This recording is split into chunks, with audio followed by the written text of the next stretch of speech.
স্থানীয় নির্বাচনে অংশ নিতে পারবেন না এমপি ও শিক্ষক, দ্বৈত নাগরিক ও ঋণ খেলাপিরা। আইন শৃঙ্খলা বাহিনীর সংজ্ঞায় সশস্ত্র বাহিনী যুক্ত করার সিদ্ধান্ত ইসির। যেন নির্বাচনে অংশগ্রহণের অযোগ্যতা হয়।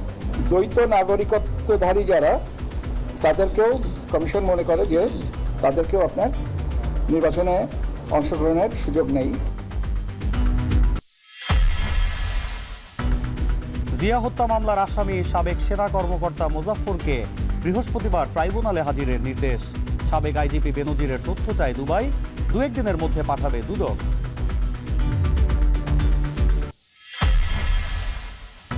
সরকারের সমালোচনা করতে গিয়ে আইন ভঙ্গ করা যাবে না বললেন তথ্য উপদেষ্টা।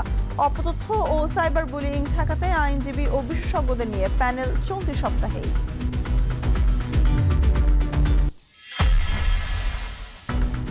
বছর ঘুরলেও মাইলস্টোন ট্র্যাজেডির ক্ষত বয়ে বেড়াচ্ছে স্বজন, সহপাঠী, আহতরা। ক্যাম্পাসে স্মরণ সভা।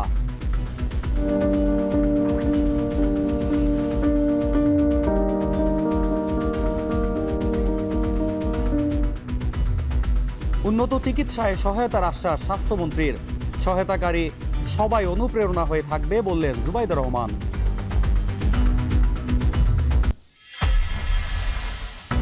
বিমান ভাড়া কমলেও খাবার সহ বেড়েছে হজের অন্যান্য খরচ। সরকারি বেসরকারি মিলিয়ে 3টি প্যাকেজ ঘোষণা। 8 এপ্রিল নিবন্ধন শুরু করতে হবে 24 সেপ্টেম্বরের মধ্যে।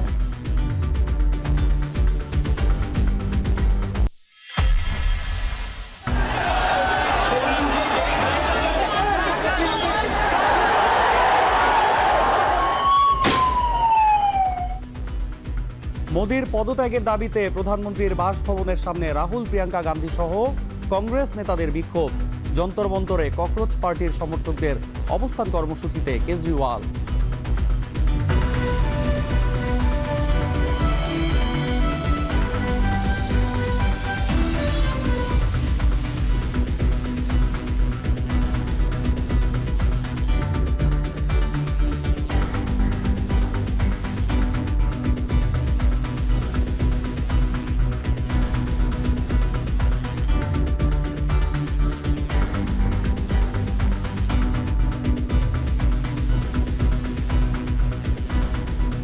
স্বাগত। এখন সন্ধ্যায় শুনছিলেন শিরোনাম। পুরো আয়োজন জুড়ে আপনাদের সাথে আছি আমি সুলতানা স্বর্ণা এবং আমি অন্যয় কর্মকার।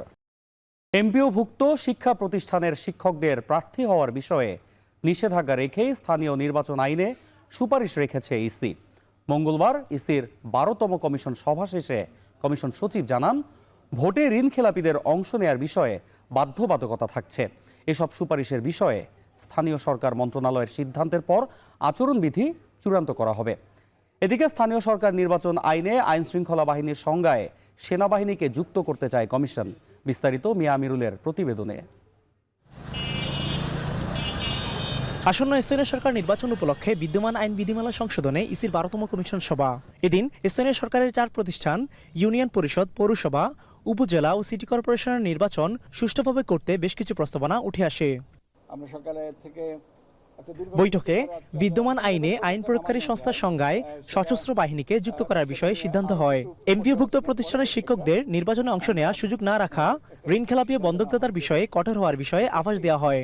সেই সাথে দ্বৈত নাগরিকত্ব রয়েছে এমন কারো নির্বাচনে অংশগ্রহণের সুযোগ না দেওয়ার বিষয়ে সুপারিশ হয়েছে। এমপিওভুক্ত শিক্ষকগণ যে নির্বাচনে করতে পারবেন কি পারবেন না, তো এই বিষয়টাও আমরা মনে করি, কমিশন মনে করেন যে না, এদেরকে এমপিওভুক্ত শিক্ষকগণ যেন নির্বাচনে অংশগ্রহণের অযোগ্যতা হয়। সচিব জানান, সেপ্টেম্বর নাগাদ স্থানীয় সরকার নির্বাচনের প্রস্তুতি ধরেই এগোচ্ছে ইসি। তবে এ বিষয়ে সরকারের সাথে এখনো চূড়ান্ত আলোচনা হয়নি। আইন প্রয়োগকারী সংস্থা সবগুলো আইনে এটা সেভাবে নাই, কাজে আমরা মনে করি যে সবগুলো আইনে এটা ইনক্লুড করা উচিত। বৈঠকে এনআরডি সংশোধনের জটিলতা বিবেচনায় বেশ কিছু সুপারিশ উঠে আসে। মাঠ পর্যায়ে এনআরডি সংশোধনে পাবলিক পরীক্ষার সার্টিফিকেট প্রমাণপত্র হিসাবে ধরা হবে। এনআইডি সংশোধনের ব্যাপারে কিছু প্রস্তাবনা ছিল, যেটা আপনার মাইগ্রেশন করা, ভোটার স্থানান্তর, এটা অনলাইনে করার পদ্ধতিটা আমরা বলছি যে আপনারা অনলাইনে আবেদন করেন এবং এই মাইগ্রেশনের জন্য একটা সংশোধনী ফি দিতে হবে। স্থানীয় সরকার মন্ত্রণালয়ের সিদ্ধান্তের পর নির্বাচনের আচরণবিধি চূড়ান্ত করবে ইসি। যে ফি আছে সেটাই নতুন করে মিয়া আমিরুল, এখন, ঢাকা। সাবেক রাষ্ট্রপতি জিয়াউর রহমান হত্যা মামলার আসামি গ্রেপ্তার সাবেক সেনা কর্মকর্তা মোজাফফর হোসেনকে এবার আন্তর্জাতিক অপরাধ ট্রাইব্যুনালের মামলায়ও আসামি করা হচ্ছে। প্রসিকিউশনের আবেদনের পর বৃহস্পতিবার তাকে হাজিরের নির্দেশ দিয়েছেন ট্রাইব্যুনাল। চিফ প্রসিকিউটর জানায় ১/১১ অন্যতম কুশীলব আরেক সাবেক শীর্ষ সেনা কর্মকর্তা মাসুদ উদ্দিনের সঙ্গে মোজাফফরের নিয়মিত যোগাযোগ ছিল। আরও জানাচ্ছেন এমদাদ হোসেন। ১৯৮১ সালের ৩০ মে চট্টগ্রাম সার্কিট হাউজে নিহত হন তৎকালীন রাষ্ট্রপতি জিয়াউর রহমান। সেই হত্যা মামলার অন্যতম আসামি সাবেক সেনা কর্মকর্তা মোজাফফর হোসেন দীর্ঘ ৪৫ বছর ধরে ছিলেন পলাতক। গত বৃহস্পতিবার তাকে গ্রেফতার করে আইনশৃঙ্খলা বাহিনী। তবে জিয়া হত্যা মামলার আসামি হিসেবেই নন, এবার মানবতাবিরোধী অপরাধের মামলাতেও বিচারের মুখোমুখি হচ্ছেন মোজাফফর হোসেন। আন্তর্জাতিক অপরাধ ট্রাইব্যুনালে তাকে গ্রেফতার দেখানোর আবেদন করেছে প্রসিকিউশন। গ্রেফতার দেখানোর আগে যেহেতু তিনি সেনাবাহিনীর তত্ত্বাবধানে রয়েছেন, সেই কারণে আজকে আমি একটা অ্যাপ্লিকেশন দিয়েছি যে তাকে আর্মির তত্ত্বাবধান থেকে প্রোটেকশন ওয়ারেন্টে আমাদের ট্রাইব্যুনালে হাজির করার জন্য আগামী ২৩ তারিখে ১০টার মধ্যে তাকে হাজির করার জন্য আর্মির অ্যাডজুটেন্ট জেনারেল বরাবরে একটি প্রোটেকশন ওয়ারেন্ট ইস্যু হয়েছে। তাকে আগামী তারিখে যদি আনা হয় আমাদের ট্রাইব্যুনালে, দেন আমরা তাকে শোন অ্যারেস্টের আবেদন করব এবং পরবর্তীতে অন্যান্য আইনগত যেসব কার্যক্রম আছে সেগুলি করা হবে। চিফ প্রসিকিউটর জানান ১/১১ কুশীলব সাবেক শীর্ষ সেনা কর্মকর্তা মাসুদ উদ্দিন চৌধুরীর সাথে জন্ড ছদ্মনামে নিয়মিত যোগাযোগ রাখতেন পলাতক মুজাফফর। ১/১১ থেকে ২৪-এর অভ্যুত্থান সব ঘটনায় তাদের সম্পৃক্ততা থাকার দাবি করেন তিনি। জন্ড নামটি যখন এটা একটু সন্দেহজনক মনে হলো, তখন আমাদের তদন্ত সংস্থা এই বিষয়ে তো উদ্ঘাটন করতে গিয়ে দেখলো যে এই জন্ড আর কেউ নন, তিনি হচ্ছে মেজর অবসরপ্রাপ্ত মুজাফফর হোসেন, যিনি আমাদের প্রয়াত রাষ্ট্রপতি শহীদ রাষ্ট্রপতি জিয়াউর রহমানের অন্যতম হত্যাকারী। এদিকে চিফ প্রসিকিউটরের অনুরোধে ডিজিএফআই, র্যাব ও ডিবির গোপন বন্দিশালা পরিদর্শনে যাবেন ট্রাইব্যুনাল ১-এর ৩ বিচারক। ট্রাইব্যুনাল ১ সম্মতি জ্ঞাপন করেছেন যে ট্রাইব্যুনালের ৩ জন বিচারক তারা যে কোনো সময় আমাদেরকে দিন তারিখ দেবেন। এই যে আয়নাগর নামীয় যে ক্রাইম সিন যেগুলো আছে সেগুলো তারা সরজমিনে পরিদর্শন করবেন এবং নিয়মটি হচ্ছে যে এই পরিদর্শনের ক্ষেত্রে সম্ভবত তারা আমাদেরকে নোটিশ করবেন এবং যদি আসামি পক্ষের কেউ যদি যেতে চান তাদেরকেও নোটিশ করবেন এবং যৌথভাবে সেই পরিদর্শন কার্যটি সম্পন্ন হবে। এছাড়া জুলাই আন্দোলনে উত্তরায় মীর মুগ্ধসহ ১১ হত্যা মামলার অভিযোগ গঠনে প্রসিকিউশনের শুনানি শেষ হয়েছে। আসামিপক্ষের শুনানি শুরু হবে বৃহস্পতিবার। ইমদাদুল আজাদ, এখন, ঢাকা। অপতথ্য আর সাইবার বুলিং প্রতিরোধে কঠোর অবস্থান নিচ্ছে সরকার। অপরাধীদের আইনের আওতায় আনতে গঠন করা হচ্ছে বিশেষ আইনজীবী প্যানেল। চলতি সপ্তাহেই এ সংক্রান্ত প্রজ্ঞাপন জারি করা হবে বলে জানিয়েছেন তথ্য উপদেষ্টা ডাক্তার জাহিদুর রহমান। সকালে সচিবালয়ে নিয়মিত ব্রিফিংয়ে উপদেষ্টা আরও বলেন, সরকার ও মন্ত্রীদের নিয়ে সমালোচনা করতে কোনো বাধা নেই, তবে আইন যেন ভঙ্গ না হয় সেদিকে খেয়াল রাখতে হবে। বিস্তারিত হাসিব বিল্লার প্রতিবেদনে।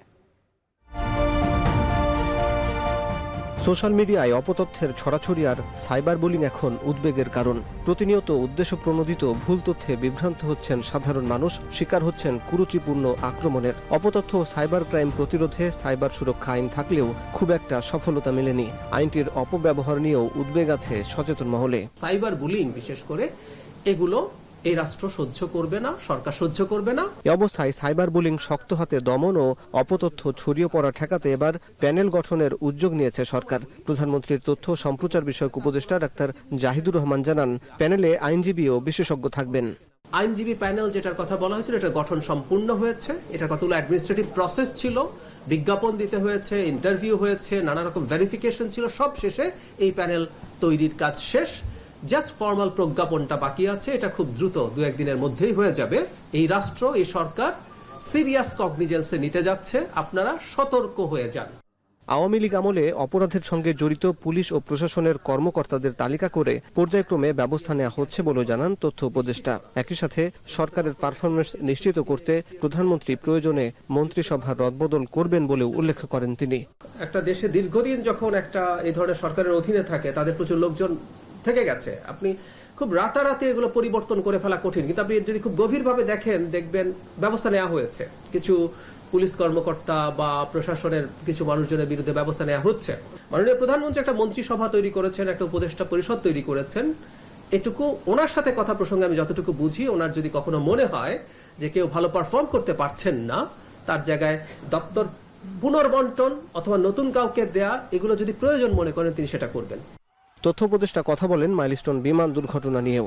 1 বছরেও ঘোষিত ক্ষতিপূরণ দিতে না পারাকে সরকারের ব্যর্থতা হিসাবে স্বীকার করে তিনি জানান, দ্রুততম সময়ে যাচাই বাছাই শেষে ক্ষতিগ্রস্তদের সহায়তার ব্যবস্থা করা হবে। এই মর্মান্তিক ঘটনা, মানে টাকা দিয়ে কারো কোনো ক্ষতিপূরণ হয় না, আসলে সন্তানের মৃত্যু হয় না, কিন্তু তারপরও রাষ্ট্র তার সক্ষমতার মধ্য থেকে যতটুকু এই পরিবারের পাশে দাঁড়ানো যায় সেই চেষ্টা যেন করে, আমি মাননীয় প্রধানমন্ত্রীকে নিজেই বলব। হাসিব বিল্লাহ, এখন, ঢাকা। দুর্নীতির মামলায় অভিযুক্ত সাবেক আইজিপি বেনজির আহমেদকে ফেরত পাঠাতে কিছু বিষয়ে ব্যাখ্যা চেয়ে সম্প্রতি দুদককে চিঠি দেয় দুবাই পুলিশ। এর জবাব 2-1 দিনের মধ্যেই পাঠানো হবে বলে জানিয়েছে সংস্থাটির মুখপাত্র আক্তারুল ইসলাম। তিনি আরো বলেন, অবৈধ সম্পদ অর্জনের মামলার নথি সহ অন্যান্য প্রয়োজনীয় নথিপত্র পাঠানোর প্রস্তুতি চলছে। নাজমুস সাকিবের প্রতিবেদন। Never underestimate the power of the government.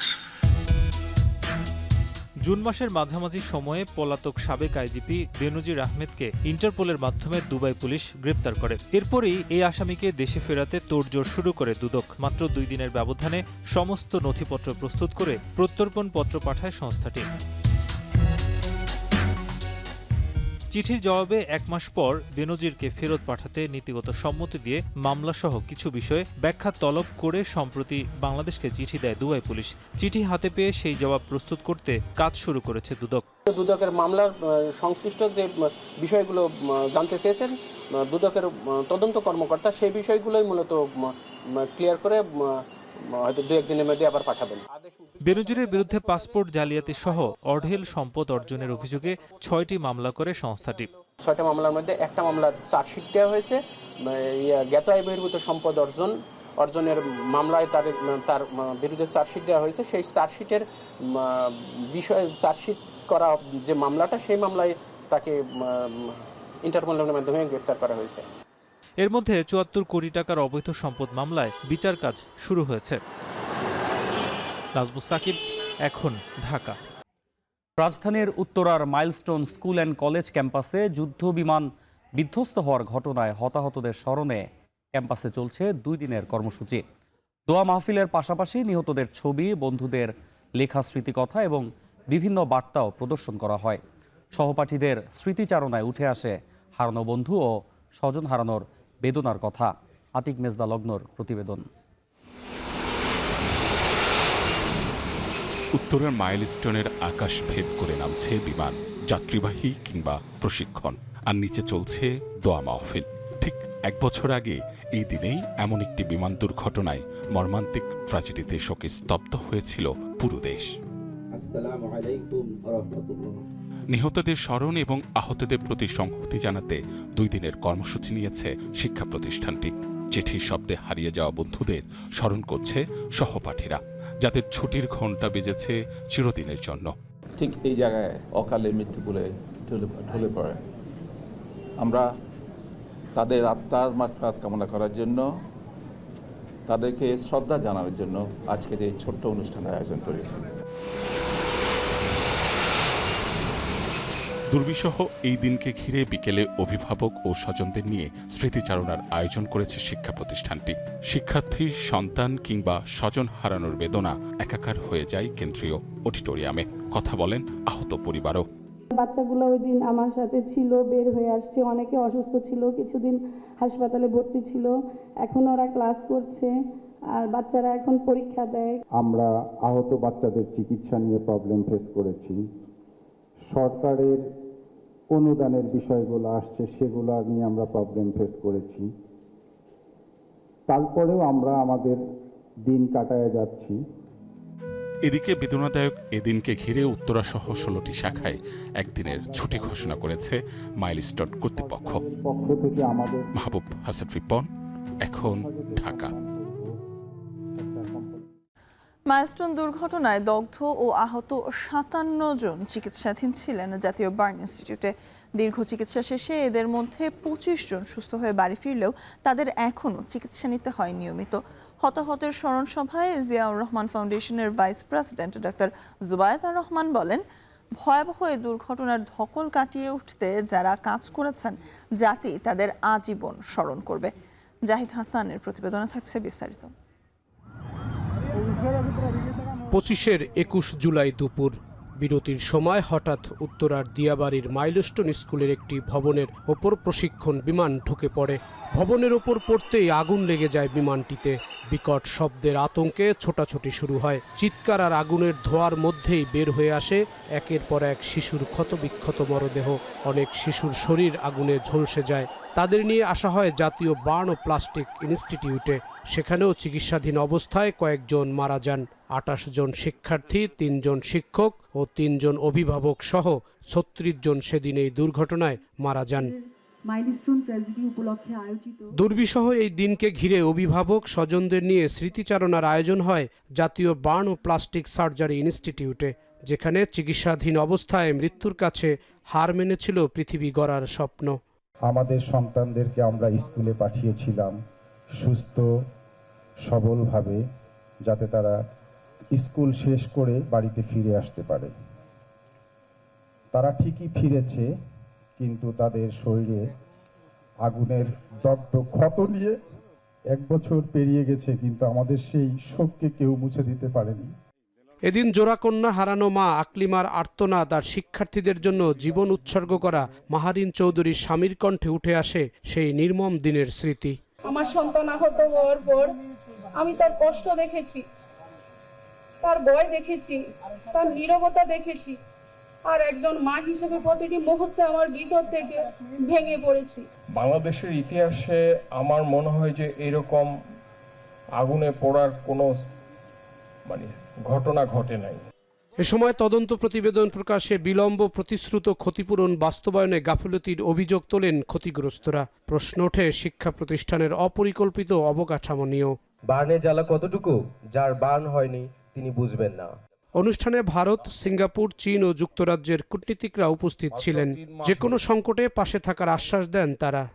এই ইনস্টিটিউটের যা স্টাফ আছে, যা ডাক্তারগুলো আছে, ওদের অবদান আমার ভাবা যায় না কি ওই সময় ওরা কি দিন দেখিনি, রাত দেখিনি, আর পুরো যাভাবে মানুষের প্রাণটা বাঁচতে পারে ওইটাই করেছে উনি।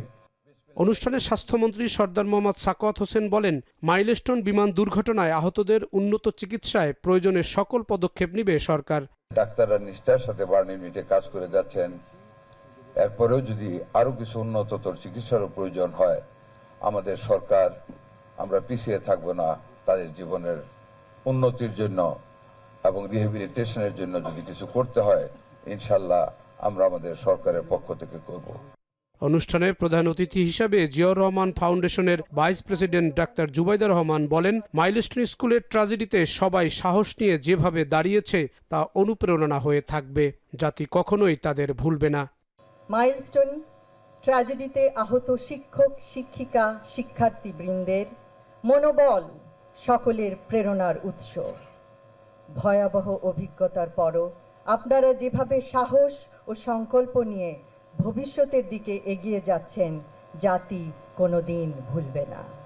পরে ডাক্তার জুবাইদা রহমান ভুক্তভোগীদের সঙ্গে কথা বলেন, জানান সহমর্মিতা, দিয়েছেন সাহস আর পাশে থাকার আশ্বাস।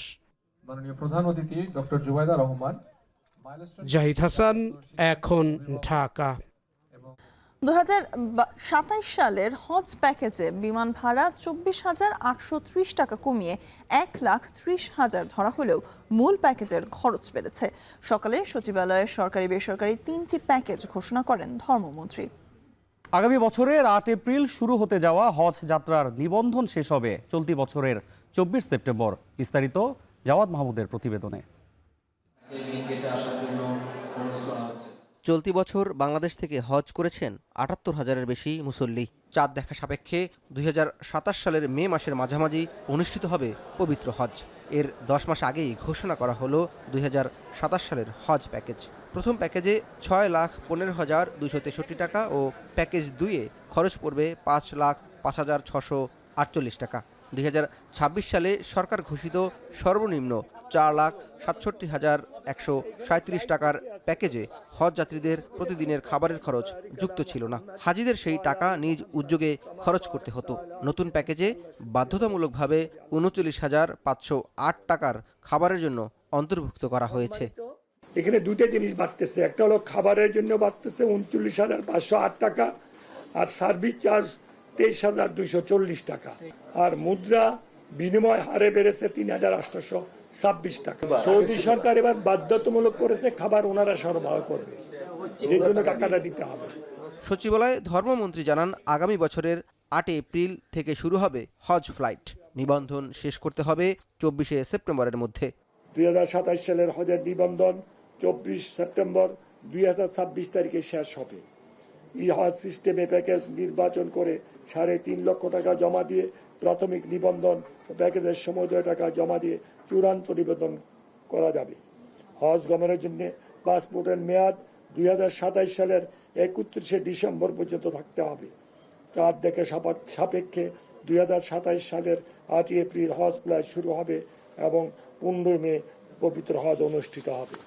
অন্যদিকে বেসরকারি ব্যবস্থাপনায় একটি হজ প্যাকেজ ঘোষণা করেছে সরকার। খরচ ধরা হয়েছে ৫,১৩,৬৪৫ টাকা। আর হজে যেতে হলে পাসপোর্টের মেয়াদ থাকতে হবে ২০২৭ সালের ৩১ ডিসেম্বর পর্যন্ত।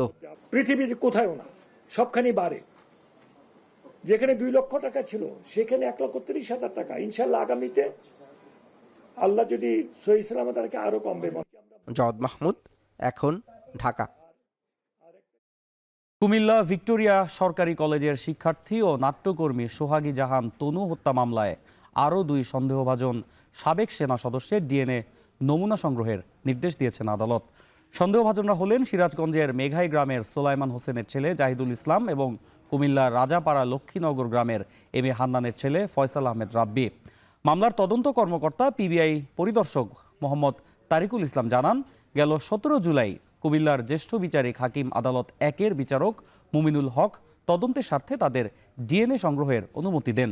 এর আগে মামলার সন্দেহভাজন অবসরপ্রাপ্ত sergeant Zahiduzzaman, warrant officer Hafizur Rahman ও সৈনিক শাহিনুল আলমের ডিএনএ নমুনা সংগ্রহ করে ক্রস ম্যাচ করা হয়। এদিকে তনু হত্যা মামলার প্রধান সন্দেহভাজন জাহিদুজ্জামান ও শাহিনুল আলমের বিরুদ্ধে ইন্টারপোলে রেড নোটিশ জারির নির্দেশ দিয়েছেন আদালত। শাহিনুল আলম কুয়েতে এবং জাহিদুজ্জামান কোথায় অবস্থান করছেন তা এখনও নিশ্চিত নয়। ২০১৬ সালের ২০ মার্চ কুমিল্লা সেনানিবাসের ভেতরে টিউশনি করতে গিয়ে নিখোঁজ হন সোহাগী জাহান তনু। পরে সেনানিবাসের পাওয়ার হাউসের কাছে ঝোপ থেকে তার মরদেহ উদ্ধার করা হয়। সিলেট বিভাগে নদ নদীর পানি কমলেও বাড়তে শুরু করেছে যমুনার পানি। ফলে বগুড়া ও সিরাজগঞ্জের নিম্নাঞ্চল ও চরাঞ্চলের মানুষের মাঝে দেখা দিয়েছে বন্যা আতঙ্ক। এদিকে পানি কমায় ভাঙন বেড়েছে ঠাকুরগাঁওয়ের টাঙ্গন নদীতে। তিস্তা নদীর পানি বিপদসীমার নিচ দিয়ে প্রবাহিত হলেও তলিয়ে গেছে আশপাশের চরাঞ্চল। এদিকে বন্যা পূর্বাভাস কেন্দ্র জানিয়েছে, সিলেট ও সুনামগঞ্জে স্বল্পমেয়াদী বন্যা পরিস্থিতির সৃষ্টি হতে পারে। এছাড়া আগামী ৭২ ঘন্টায় সাঙ্গু মাতামুহুরী নদীর পানি সতর্ক সীমায় প্রবাহিত হবে। বিস্তারিত থাকছে প্রতিবেদনে। উজানের ঢল আর টানা বৃষ্টির প্রভাবে দেশের কয়েকটি নদ নদীর পানি ওঠানামা করছে। কোথাও পানি কমে স্বস্তি ফিরলেও কোথাও বাড়ছে বন্যার শঙ্কা। সবচেয়ে বেশি উদ্বেগ যমুনা অববাহিকায়। বগুড়ার সারিয়াকান্দিতে গত ২৪ ঘন্টায় যমুনার পানি বেড়েছে ১১ সেন্টিমিটার। যদিও এখনও বিপদসীমার নিচ দিয়ে প্রবাহিত হচ্ছে, তবে পানি বৃদ্ধিতে সারিয়াকান্দি ও ধুনট উপজেলার কৃষি জমিতে জলাবদ্ধতা তৈরি হয়েছে। ধান, পাট ও ভুট্টার ক্ষতির আশঙ্কা করছেন কৃষকরা। যদিও পানি উন্নয়ন বোর্ড বলছে, আগামী ২ থেকে ৩ দিনের মধ্যে বন্যার আশঙ্কা নেই। এবার পানি কম ছিল, কমে আবার এমন ঠেলা মারছে, তো অনেক পানি হয়ে গেছে। ওনার কিছু ধান পাট আসলো, সেগুলো ক্ষতি হয়ে গেছে, ডুবে গেছে, আর ওখানে ভাঙ্গিচ্ছে মূলবাড়ি ডাট মারা সর ভাঙ্গিচ্ছে। সিরাজগঞ্জে গত 7 দিনে যমুনার পানি বেড়েছে প্রায় 100 সেন্টিমিটার। বাড়ছে করতোয়া ও বড়াল নদীর পানিও। এতে নিম্নাঞ্চল ও চরাঞ্চলের মানুষ বন্যার শঙ্কায় দিন কাটাচ্ছেন। তলিয়ে গেছে নিচু এলাকার ফসলি জমি, বাড়ছে নদী ভাঙনও। বিশেষ করে সদর উপজেলার কাওয়াকোলা, মেছরা, রতনকান্দি এবং চৌহালির কয়েকটি এলাকায় ভাঙন তীব্র আকার ধারণ করেছে। তবে পানি উন্নয়ন বোর্ড জানিয়েছে, যমুনার পানি এখনও বিপদসীমার 61 সেন্টিমিটার নিচে রয়েছে। পরিস্থিতি পর্যবেক্ষণে রেখে সম্ভাব্য বন্যা মোকাবেলায় প্রস্তুতি নিয়েছে জেলা প্রশাসন। অন্যদিকে সুনামগঞ্জে টানা 2 দিনের বৃষ্টি ও পাহাড়ি ঢলে নদ নদীর পানি বাড়লেও সোমবার সন্ধ্যার পর থেকে কমতে শুরু করেছে। সুরমা নদীর পানি 13 সেন্টিমিটার কমে এখন বিপদসীমার 43 সেন্টিমিটার নিচ দিয়ে প্রবাহিত হচ্ছে। কমেছে জাদুকাটা, রক্তি ও বৌলাই নদীর পানিও। তবে স্থানীয়দের আশঙ্কা, আবার ভারী বৃষ্টি হলে নতুন করে বন্যা দেখা দিতে পারে। রংপুর অঞ্চলেও তিস্তার পানি কমার প্রবণতা দেখা গেছে। মঙ্গলবার সকাল পর্যন্ত তিস্তার পানি বিপদসীমার 22 সেন্টিমিটার নিচ দিয়ে প্রবাহিত হয়েছে। তবে উজানের ঢলে শাখা নদীগুলোতে পানি বেড়ে যাওয়ায় চরাঞ্চলের অনেক ফসলি জমি তলিয়ে গেছে। যদিও ভাঙন রোধে আগাম নেওয়া ব্যবস্থার কারণে এবার বড় ধরনের নদী ভাঙন তুলনামূলক কম। আর ঠাকুরগাঁওয়ে টাঙ্গন নদীর পানি কমলেও বেড়েছে নদী ভাঙন। কয়েকদিনের বৃষ্টিতে নদীগর্ভে বিলীন হয়েছে বসতঘর, আবাদি জমি ও গাছপালা। ক্ষতিগ্রস্ত পরিবারগুলো সরকারি সহায়তার দাবি জানিয়েছে। পানি উন্নয়ন বোর্ড বলছে, নদীর পানি বর্তমানে বিপদসীমার প্রায় 2.5 মিটার নিচে রয়েছে এবং ভাঙন রোধে জিও ব্যাগ ফেলা হচ্ছে। পানিটা বাড়ে গেছে, বাড়ে যাওয়ার পর থেকে মনে করেন যে আমরা এগুলা নিতে পারিনি, সব নদীতে ভাসে চলে গেছে। এদিকে ময়মনসিংহ অঞ্চলে বৃষ্টিপাত কমায় নেত্রকোনা ও শেরপুরে বন্যা পরিস্থিতির উন্নতি হয়েছে। নদীর পানি নামতে শুরু করলেও ভেসে উঠছে ক্ষয়ক্ষতির চিত্র। পাহাড়ি ঢলের স্রোতে ভেঙে গেছে সড়ক, সেতু, শিক্ষা প্রতিষ্ঠানের অংশ এবং নদী তীর। অনেক এলাকায় নষ্ট হয়েছে ফসল, ভেসে গেছে মাছের ঘের। ক্ষতিগ্রস্তদের সহায়তা ও কৃষি পুনর্বাসনের আশ্বাস দিয়েছে স্থানীয় প্রশাসন। এদিকে আবহাওয়া অধিদপ্তর জানিয়েছে, মৌসুমী বায়ু সক্রিয় থাকায় আগামী 5 দিন দেশের বিভিন্ন অঞ্চলে হালকা থেকে মাঝারি, কোথাও কোথাও ভারী থেকে অতি ভারী বৃষ্টিপাত হতে পারে। বিশেষ করে খুলনা, বরিশাল ও চট্টগ্রাম বিভাগে বৃষ্টির প্রবণতা বেশি থাকবে। আগামী 3-4 দিন দক্ষিণ অঞ্চলে বেশি হবে, খুলনা, বরিশাল, চট্টগ্রাম, এবং চট্টগ্রামও আগামীকাল থেকে একটু একটু করে বৃষ্টি বাড়বে। এখন যে বৃষ্টি হচ্ছে, বৃষ্টিটা বাড়বে, তারপর হচ্ছে আবার বৃষ্টিটা কমে একটা ব্রেক হবে, কারণ মৌসুমে কিছুটা সক্রিয়তা কমে যাবে। আগামী 24 থেকে 48 ঘন্টায় সুরমা কুশিয়ারা নদীর পানি বৃদ্ধি অব্যাহত থাকতে পারে এবং এর ফলে সিলেট ও সুনামগঞ্জ জেলার কিছু নিম্নাঞ্চলে বিপদসীমা অতিক্রম করে স্বল্পমেয়াদী বন্যা পরিস্থিতি সৃষ্টির ঝুঁকি রয়েছে। নদী অববাহিকার বাসিন্দাদের সতর্ক থাকার পরামর্শ দিয়েছেন সংশ্লিষ্টরা। শামসুল আরেফিন, এখন। চাঁপাইনবাবগঞ্জে বিদ্যুৎস্পৃষ্ট হয়ে শিশুসহ একই পরিবারের 3 জনের মৃত্যু হয়েছে। সকালে সদর উপজেলার বারোঘরিয়া ইউনিয়নের বাদুরতলা এলাকায় এ দুর্ঘটনা ঘটে। স্থানীয়রা জানান, সকালে বাড়ির একটি লোহার মই বৃষ্টির কারণে বিদ্যুতায়িত হয়। সেই মই দিয়ে ওঠার সময় আশা খাতুন ও তার মেয়ে মিম বিদ্যুৎস্পৃষ্ট হন। তাদের উদ্ধার করতে গিয়ে হাসিনা বেগমও বিদ্যুৎস্পৃষ্ট হন। ঘটনাস্থলেই 3 জনের মৃত্যু হয়। খবর পেয়ে পুলিশ ঘটনাস্থলে পৌঁছে মরদেহ উদ্ধার করেছে। এ ঘটনায় আইনগত ব্যবস্থা প্রক্রিয়াধীন রয়েছে বলে জানিয়েছেন সদর মডেল থানার ভারপ্রাপ্ত কর্মকর্তা একরামুল হোসাইন।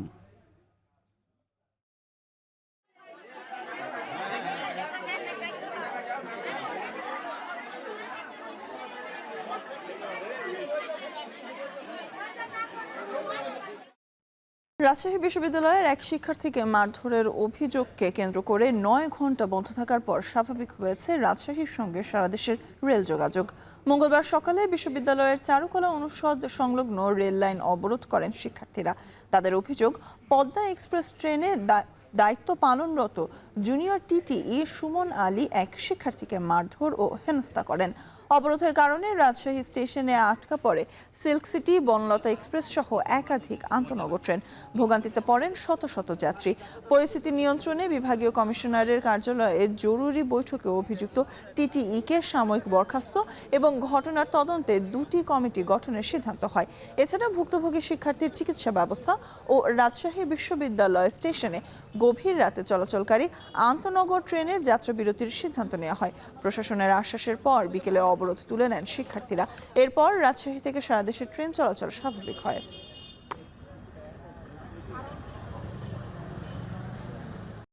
প্রশ্নপত্র ফাঁস ইস্যুকে ঘিরে এবার ভারতের প্রধানমন্ত্রী নরেন্দ্র মোদীর পদত্যাগ দাবি করেছেন কংগ্রেস নেতারা। এরই মধ্যে নয়াদিল্লিতে মোদীর বাসভবনের সামনে অবস্থান কর্মসূচি পালন করছেন কংগ্রেস নেতা রাহুল গান্ধী সহ বিরোধী দলের আরও অনেক নেতা। এ সময় তারা কেন্দ্রীয় শিক্ষামন্ত্রী ধর্মেন্দ্র প্রধানেরও পদত্যাগ দাবি করেন। এরই মধ্যে পরিস্থিতি সামাল দিতে বেশ কয়েকজন নেতাকে আটক করেছে পুলিশ। এদিকে শিক্ষামন্ত্রীর পদত্যাগ, ওয়াংচুকের মুক্তিসহ বিভিন্ন দাবিতে যন্তর মন্তরে অবস্থান কর্মসূচি পালন করছেন ককরোচ জনতা পার্টির সমর্থকরা। বিস্তারিত জানাচ্ছেন পেনুকা সুলতানা। দিল্লির যন্তর মন্তরে ককরোচ জনতা পার্টি বা সিজিপির কর্মসূচিতে পুলিশের লাঠিচার্জ, টিয়ার শেল ও জলকামান ঘটনায় নিন্দার ঝড় উঠেছে পুরো ভারতে। শিল্পী, রাজনীতিবিদ, বিরোধী ও বামফ্রন্ট নেতারা সহ শিক্ষার্থীদের এই আন্দোলনে একাত্মতা প্রকাশ করেছে শিক্ষার্থী ও অভিভাবকরা। তরুণদের অধিকার আদায়ের এই আন্দোলনে সরকারের দমন পীড়নের তীব্র নিন্দা জানান তারা। এরই মধ্যে প্রশ্নপত্র ফাঁস ইস্যু, তরুণদের ওপর হামলার প্রতিবাদে সরকারের ওপর চাপ বাড়াতে প্রধানমন্ত্রী নরেন্দ্র মোদীর বাসভবনের সামনে অবস্থান কর্মসূচি করেন কংগ্রেস নেতা রাহুল গান্ধী সহ বিরোধী দলের অনেক নেতা। তারা মোদী ও কেন্দ্রীয় শিক্ষামন্ত্রী ধর্মেন্দ্র প্রধানের পদত্যাগ দাবি করেন। এদিকে পরিস্থিতি সামাল দিতে বেশ কয়েকজন নেতাকে আটক করেছে পুলিশ। প্রধানমন্ত্রীর বাসভবনের আশেপাশের এলাকায়ও নিরাপত্তা জোরদার করা হয়েছে। উদ্ভূত পরিস্থিতিতে মোদীর বাসভবনের সামনে উপস্থিত হন কেন্দ্রীয় বিজ্ঞান ও প্রযুক্তি মন্ত্রী জিতেন্দ্র সিং। তিনি এই সময় রাহুল গান্ধীর সাথে দেখা করেন। তবে কেন্দ্রের আহ্বান প্রত্যাখ্যান করে দাবি আদায়ে সেখানে অবস্থান করায় অনড় রয়েছেন রাহুল। এদিকে শিক্ষামন্ত্রী পদত্যাগ, ওয়াংচুকের মুক্তি সহ বিভিন্ন দাবিতে যন্তর মন্তরে অবস্থান করছেন ককরোচ জনতা পার্টি কর্মী ও সমর্থকরা। এরই মধ্যে তাদের প্রতি পূর্ণ সমর্থন দিয়ে সেখানে গেছেন কংগ্রেসের বর্ষিয়ান নেতা শরদ পাওয়ার, আম আদমি পার্টির নেতা অরবিন্দ কেজরিওয়াল সহ বিরোধী দলের নেতারাও। এদিকে আন্দোলনের সময় সহিংস আচরণের জন্য নিজেদের মুখপাত্র বিজেতা দহিয়াকে প্রত্যাহার করেছে সিজেপি। এছাড়া বিক্ষোভকারীদের প্রতি সংহতি প্রকাশ করে অনশন চালিয়ে যাওয়ার ঘোষণা দিয়েছেন অধিকার কর্মী সোনম ওয়াংচুক। এরই মধ্যে ওয়াংচুককে হাসপাতাল বদলের অনুমতি দিল দিল্লি হাইকোর্ট। পেনুকা সুলতানা, এখন বিশ্ব। এদিকে প্রস্তাবিত ভারত মার্কিন বাণিজ্য চুক্তির বিরুদ্ধে প্রতিবাদ জানিয়ে দিল্লি অভিমুখে পদযাত্রা শুরু করেছেন পাঞ্জাবের শত শত কৃষক। তবে হরিয়ানার প্রবেশপথেই তাদের আটকে দেয় পুলিশ। তাদের পদযাত্রা ঠেকাতে পাঞ্জাব হরিয়ানার সীমান্তে ব্যারিকেড বসিয়েছে পুলিশ। এরপর কৃষকরা সেখানেই প্রতিবাদ শুরু করেন। তাদের অভিযোগ, পাঞ্জাবের ভূখণ্ডের ভেতরে ব্যারিকেড বসিয়েছে হরিয়ানার পুলিশ, অথচ এই বেআইনি কাজের প্রতিবাদ না করে নীরব দর্শকের ভূমিকা পালন করছে পাঞ্জাব সরকার। তবে পাঞ্জাবের পদযাত্রায় বাধা দিলেও আম্বালা, কুরুক্ষেত্র এবং পার্শ্ববর্তী জেলাগুলো সহ হরিয়ানার কৃষকেরা দিল্লির দিকে তাদের যাত্রা অব্যাহত রেখেছেন। সমাবেশ করার গণতান্ত্রিক অধিকার দমনে সরকারকে দায়ী করেন কৃষকরা। এই ঘটনা 2024 সালের ফেব্রুয়ারিতে কৃষকদের দিল্লি চালো আন্দোলনেরই পুনরাবৃত্তি। সে সময় কৃষকদের পদযাত্রা ঠেকাতে কংক্রিটের ব্লক, লোহার কাঁটাতার ও কয়েক স্তরের ব্যারিকেড দিয়ে সীমান্তকে দুর্গে পরিণত করা হয়েছিল।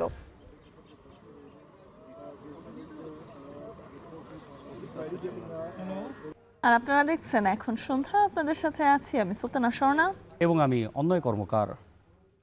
সব শঙ্কা উড়িয়ে সেপ্টেম্বরেই বাংলাদেশ সফরে আসবে ভারতীয় ক্রিকেট দল। নতুন করে স্পোর্টসের জাতীয় পর্যায়ের উদ্বোধন শেষে এমনটাই জানিয়েছেন যুব ও ক্রীড়া প্রতিমন্ত্রী আমিনুল হক। প্রতিযোগিতার বাছাই প্রক্রিয়া ও নতুন আসর শুরুর সময়ও জানিয়েছেন তিনি। বিস্তারিত আসাদুজ্জামান লিটনের প্রতিবেদনে। নানা নাটকীয়তা শেষে ভারতে অনুষ্ঠিত 2026 টি-20 বিশ্বকাপে খেলতে যায়নি বাংলাদেশ। যে ঘটনার জেরে দুই দেশের ক্রিকেটীয় সম্পর্কে দেখা দেয় চরম অবনতির শঙ্কা। তবে সম্পর্কের বরফ গলেছে।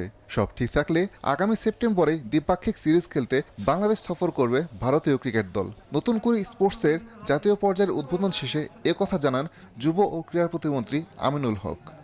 বিগত সময়ের একটি ঘটনাকে কেন্দ্র করে, বিশ্বকাপ ক্রিকেটকে কেন্দ্র করে যে একটি টানাপোড়েন হয়েছে, আমরা দৃঢ়ভাবে বিশ্বাস করি। ইতিমধ্যে আমি নিজেই আমাদের যে ইন্ডিয়ান অ্যাম্বাসিতে আমি কথা বলেছি, তারাও আমাদের সাথে কথা বলেছে। তারা সবাই ওয়েট করছে যে সেপ্টেম্বরে ভারত বাংলাদেশে আসবে। নতুন করে স্পোর্টসে তরুণ ক্রীড়াবিদ বাছাইয়ের ক্ষেত্রে কোনো স্বজনপ্রীতি হচ্ছে না বলে দাবি আমিনুল হকের। এক্ষেত্রে মন্ত্রণালয়ের নির্দেশিকা মেনেই সব কার্যক্রম সম্পন্ন হচ্ছে বলে জানান তিনি।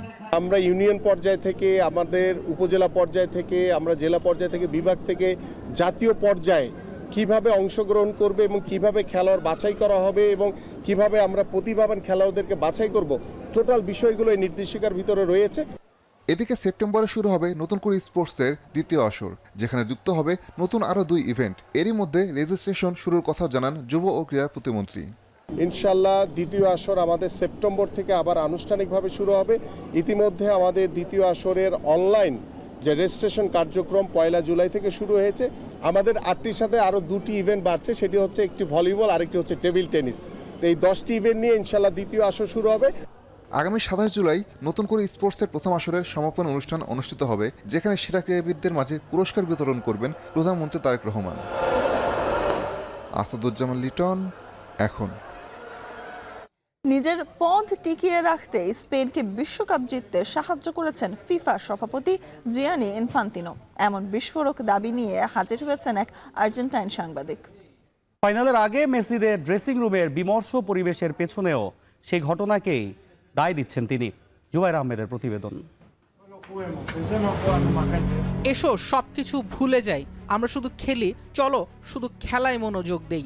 ভিডিওতে লিওনেল মেসির কণ্ঠে যা শোনা যায় তার বাংলা অনুবাদ এমনই দাঁড়ায়। স্পেনের বিপক্ষে ফাইনালের আগে লিওনেল মেসি এবং আর্জেন্টিনার ছোট এক ভিডিও আপাতত বৈশ্বিক ফুটবলের জন্য টক অফ দ্য টাউন। প্রশ্ন উঠতেই পারে, লিওনেল মেসি কি এমন ভুলে যেতে বলছেন সতীর্থদের? সামাজিক যোগাযোগ মাধ্যমের সেই ভিডিওতে আর্জেন্টিনা দলের একাধিক ফুটবলারকে দেখা গিয়েছে একেবারেই বিমর্ষ অবস্থায়। এনজো ফার্নান্দেজ কিংবা লিসান্দ্রো মার্তিনেজদের চেহারায় ছিল না ফাইনাল খেলার আমেজ। সামাজিক যোগাযোগ মাধ্যমের সেই ছোট্ট ক্লিপে অবশ্য পুরো আর্জেন্টিনা দলকেই বিষণ্ণ দেখা গিয়েছে। ফাইনালের আগে শেষ অনুশীলনে লিওনেল মেসির একের পর এক শট মিসের চিত্র যেন নতুন করে জেগে ওঠা এই বিতর্কের পক্ষেই কথা বলছে। এরই মাঝে বিস্ফোরক দাবি নিয়ে হাজির হয়েছেন আর্জেন্টিনার সাংবাদিক পাবলো কারাজ্জো। আর্জেন্টাইন ফুটবলের প্রধান ক্লাদিও তাপিয়ার ঘনিষ্ঠ এই সাংবাদিক দাবি করেছেন উয়েফার চাপেই স্পেনকে জেতাতে কাজ করেছিল ফিফা। এর পেছনে যুক্তি হিসেবে দেখানো হয় ফিফা সভাপতির প্রধান পদে থাকতে ইউরোপের দেশগুলোর সমর্থন দরকার ছিল জিয়ান্নি ইনফান্তিনোর। ফিফার একাধিক সিদ্ধান্তের প্রতিবাদ দেখিয়ে এমনিতেই ফাইনাল বয়কট করেছিলেন উয়েফা সভাপতি আলেকজান্ডার সেফেরিন। স্বাভাবিকভাবেই নানা ষড়যন্ত্রের গন্ধ পেয়েছেন এই সাংবাদিক। বিতর্কের আরেক দিক, ফাইনালের প্রধান রেফারি সহ মোট 3 রেফারি ছিলেন সেফেরিনের দেশ স্লোভেনিয়া থেকে। ফাইনালের পর আর্জেন্টিনা কোচ লিওনেল স্ক্যালোনি সংবাদ সম্মেলন শেষ করেছিলেন কান্না ভেজা চোখে। লিওনেল মেসিরা মিক্সড জোন এড়িয়ে গিয়েছেন কোনো কথা না বলেই। আর্জেন্টাইন ফুটবলে আরও অনেক রহস্যের মতোই হয়তো অমীমাংসিত থেকে যাবে 2026 সালের ফাইনালে ড্রেসিং রুমের বিমর্ষ ছবির পেছনের গল্পটা। জুবায়ের আহমেদ, এখন। আর এর মধ্যে দিয়ে শেষ করছি এখন সন্ধ্যা। তবে এখন টেলিভিশন দেখতে ভিজিট করুন www.ekon.tv। এছাড়াও ফেসবুকে দেখতে ভিজিট করুন facebook.com/tv.ekon। ইউটিউবে দেখতে ভিজিট করুন youtube.com/c/ekontv।